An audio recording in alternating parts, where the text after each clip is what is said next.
Hi, everyone. My name is Meahgan. I'm the Director of Master's Marketing and Enrollment at Boston University's Graduate School of Arts and Sciences. BU is one of the older schools in the area. We're also one of the largest. We're one of the largest national research institutions in the US.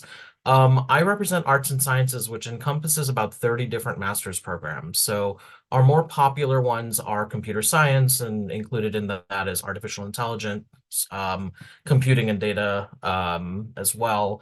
But we also offer economics, we offer Masters of Science in Statistical Practice, and many others. So I'm actually going to give you in the chat a list of all of our programs so that you can check that out. But in summary, we are very international. We are quite diverse. We have students coming from over 160 different countries. So you're going to get a very dynamic exposure to amazing faculty members and wonderful fellow students.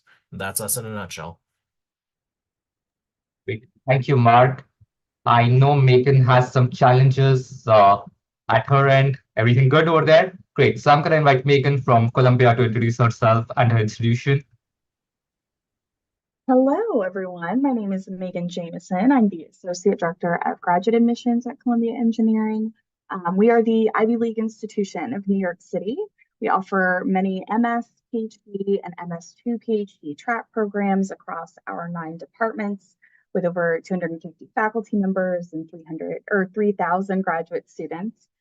We're also one of the oldest engineering schools in the country. We are the oldest institution of higher learning in the state of New York, and we are the 5th oldest in the country. But happy to be here. Thank you for joining us. Thanks, Meahgan. Next, let's go to GW Engineering. Kat, over to you. Yeah, thanks, Sanjay. Hi, everybody. My name is Katherine Hugins, and I'm the Associate Director of Graduate Admissions and International Partnerships. GW was founded in 1821, and we are unique in that we are predominantly a graduate institution. So we have about 11,000 students sitting at the bachelor's, but 15,000 students sitting at the master's and PhD. We're located right in the heart of Washington, D.C., so we're about 4 blocks away from the White House, where President Biden lives. And GW Engineering specifically has 6 academic departments offering a number of different master's and PhD programs. So I'm going to share our link to our website as well, so you can take a look at those if you'd like. But I'm happy to be here and to answer all of your questions as we go on. Great. Thanks, Kat. And lastly, let me invite Leanna from NYU. Hi, everybody. My name is Leanna Kowallis. I am the Director of Marketing and Recruitment at the NYU-Tandon School of Engineering. NYU is also a very well-known and well-renowned school in New York City. We really have a very high focus on innovation and entrepreneurship. We have a pretty wide range of programs. We have traditional programs such as civil, mechanical, electrical. We have a lot in the medical space, including biomed and biotech.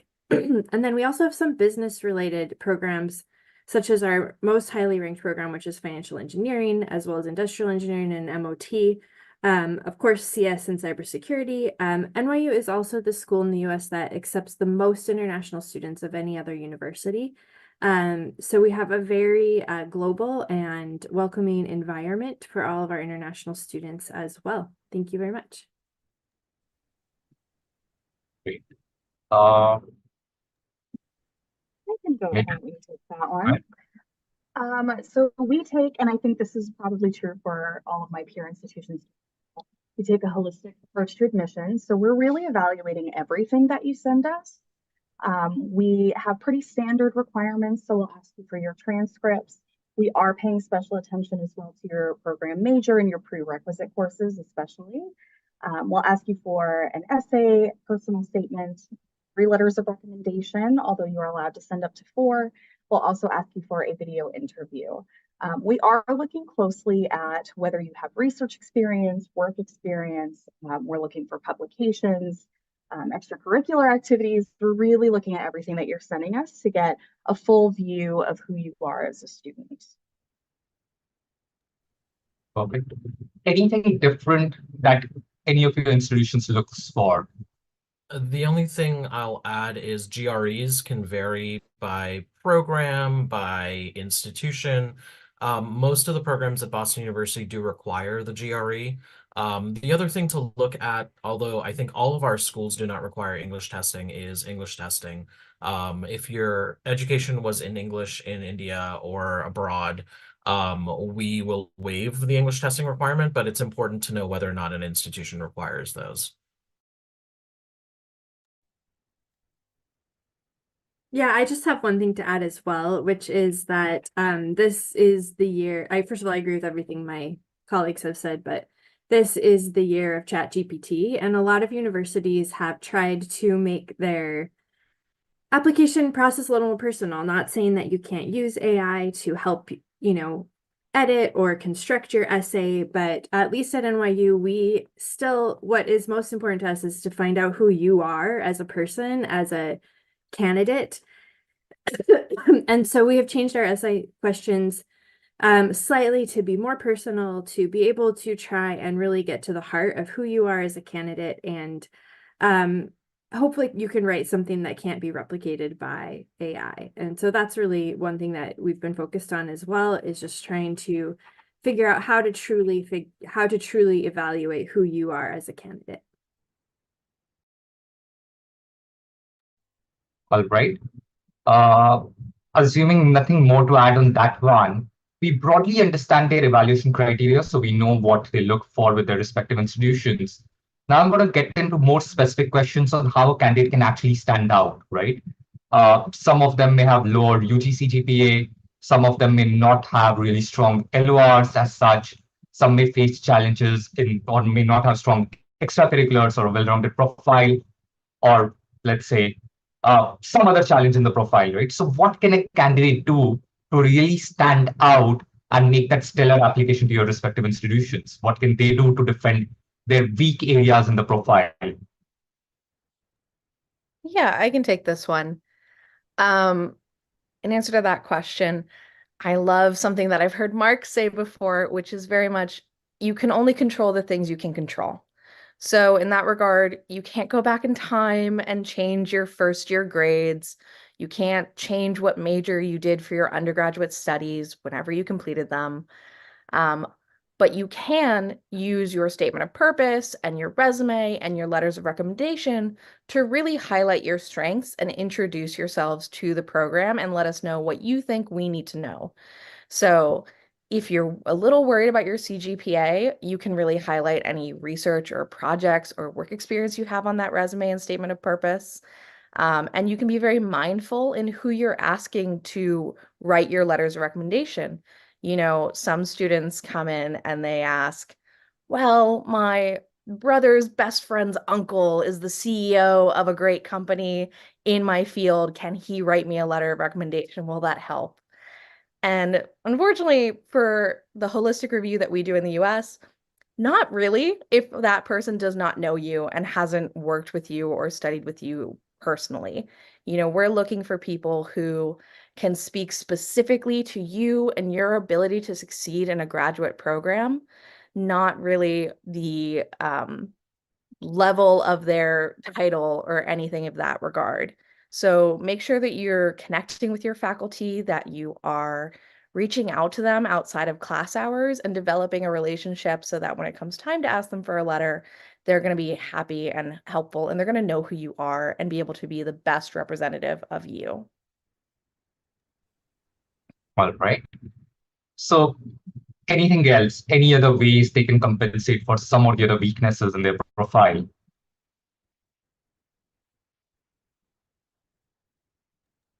Any thoughts on go ahead, A Mark. lot of this has to do with like how much is too much. Like we can't tell you at what point the straws are going to break the camel's back, but if everything's bad, maybe you need a different route to graduate school.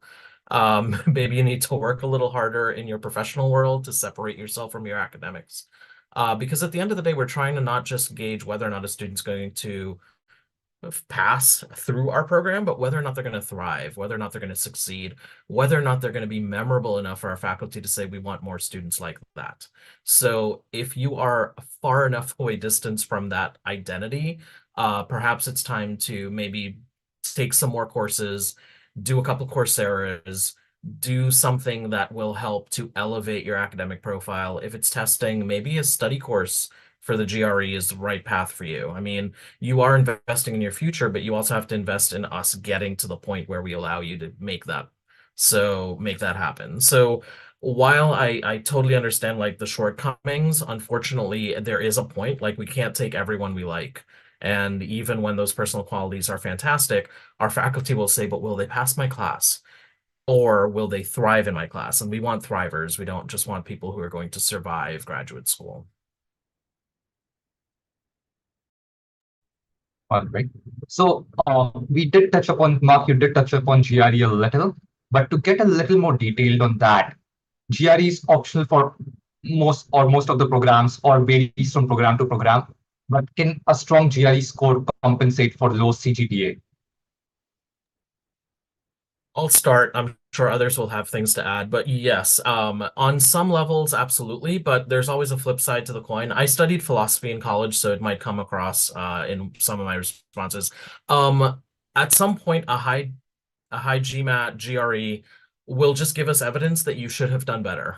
So yes, it can absolutely, highlight that a student is intelligent and can do well, but you don't want it to raise too many questions about why your grades don't also align with your GMAT or your GRE. But GREs do show they are, aligned with how successful a student can be in graduate school. So that's why for the programs that do require them, that's sort of what they're looking at. So absolutely. And this is where, to Kat's point about the personal statement, like if there are things for us to know, please make sure that you're interjecting those in the additional information section of the application, or if there's anything else we should know about you. We all have sections in our application where students can share a little bit more about what was going on, or things that, grades and transcripts do not quite tell us. So however you find an outlet to convey what happened or what we should know about you, we will appreciate the insight. Yeah, definitely. I think putting the wrong name of the school is kind of like our go-to. Every year we read essays about how much a student is looking forward to going to NYU or Princeton because they uploaded the wrong essay or they didn't edit it correctly. But speaking to that, I also really don't recommend writing a one-size-fits-all essay where you only change the name of the school. We're reading your essays, and while we do want to hear about your background and your passions and goals, it's also really important that you do your research and explain to us why you feel that we are a good fit for you, what you're looking forward to, why you want to attend Columbia Engineering, and what specifically about the opportunities provided here are exciting to you. So it's really important to do your research and to be specific. Yeah, I'll just echo what Meahgan said. And I would say that one of the things I notice, especially with talking to candidates from India, is that people get very hung up on, is work experience going to help me? If I have 2 years of work experience, is it going to help me? What about 3 years? Is that better? What about if I do a research paper or 2 research papers or 3 research papers? What is the number I need to get admitted? And I find that students get so hyper-focused on like a formula to figure out the perfect equation of the number of work experience, number of papers, number of grades that's going to get them admitted, that you lose track of the fact that what we are looking for is to figure out what Mark said is, are you going to fit at our school? Are you going to be successful in this program? Applying to graduate school is very different from applying to undergrad. We're not just taking the best candidates. We're not trying to shape a class. We're trying to find people who are passionate about our subjects. So if you're applying to a program in mechanical engineering, we want to know why. Why do you want to come to New York? Why do you want to come to NYU? Is there a professor here that you're looking forward to working with? What kind of research, what path got you here? We don't care if your path is work experience or research or projects you've done, or your dad was an engineer, or whatever path you have, it's your path.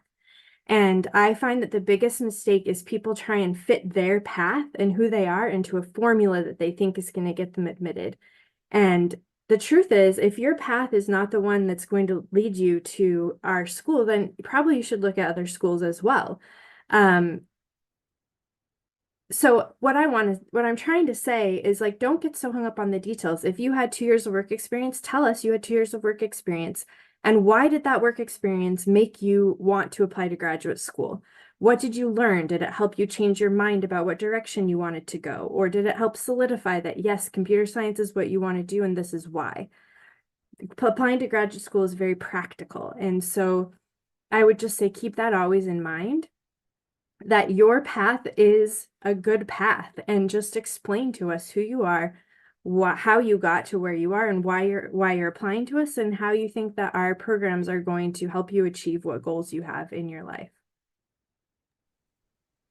Perfect. That makes sense. Uh, Moving on, I wanted to understand from you that we all spoke about the importance of UG CGPA, so prior academics. Is there a minimum that you look for? And what if someone doesn't meet that minimum? So I can start this off. I think that aligns very well with what Leanna was saying. Like, it's not stackable. If I get this, then I can be admitted. And it's the same for cumulative GPAs. I always say that GPAs don't tell us everything. Actually, they tell us almost nothing. Because we don't even know the amount of classes that a student's taken from a CGPA. What I look at in the transcript is a lot more insight. I'm looking for what was their major, what was their concentration, what did they study, what are the specific courses that align with the program that they want to pursue, and how did they do in those classes?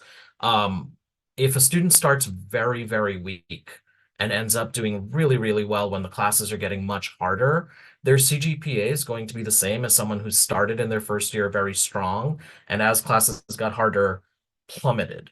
We want the former, right? We don't want someone who in their senior year really couldn't handle the workload. We want someone who improved. And in the US, we love an underdog story. So if you're going to struggle but find your footing later on and then end up blowing us away in your final year, that's wonderful. That CGPA doesn't tell me that academic trajectory.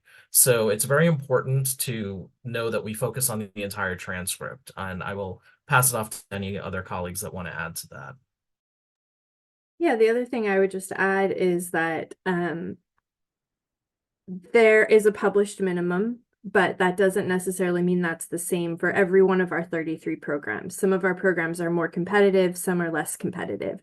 And in addition, a lot of the faculty, we have different groups of people applying every year. And so one year, a student with a lower CGPA might get in, another year that there might be more applicants and they may get have the cutoff be a higher CGPA. So again, it's not as much about what your CGPA is as how you are presenting yourself and explaining if you have lower marks, what happened and why you think you will still be successful in graduate school.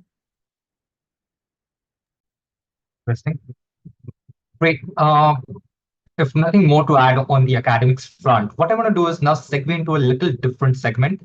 And I am going to talk about career services and all of that, but I missed a very important question about application. I'm going to pick that up before I go on to careers. This is about the letters of recommendations. Who should they go to? Who makes a good recommender? And again, some pitfalls that they should avoid while selecting their recommender.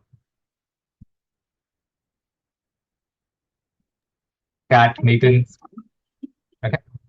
So this really depends on the individual student and their background. Usually, for Columbia Engineering, we do recommend that 2 of the 3 letters that we require come from academic sources, but this changes for students who graduated and then went into the workforce for a couple of years. So it really depends on what your background looks like.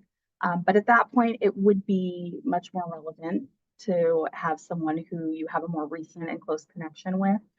But no matter who you ask, the main thing to ask yourself when you're trying to decide who you want to provide these letters is, does this person really know me? Can they really speak to my skills and abilities and even non-tangible aspects of my personality? That's really who you want writing your letters for you. Yeah, and to piggyback off of that, what I would say is not only are we looking for somebody who knows you specifically and can speak about your merits as a prospective student, But ideally, what we're looking for is somebody who is an authority in the field of study that you're applying to. So, if you're applying for computer science, your art teacher might love you and think you're an amazing person, but they can't really speak to your abilities to succeed in computer science. Now, I know that there are students who want to change their major from undergrad to grad, so that's not always a mandatory requirement, but it is something we look for. So ideally, somebody who can speak to your technical skills, who has some frame of reference for what you want to do in your graduate studies, who has some knowledge and authority to speak on it, is going to be much more insightful about your ability to succeed. So that's one thing that we look for. If you like this video, click the bell icon for more such content.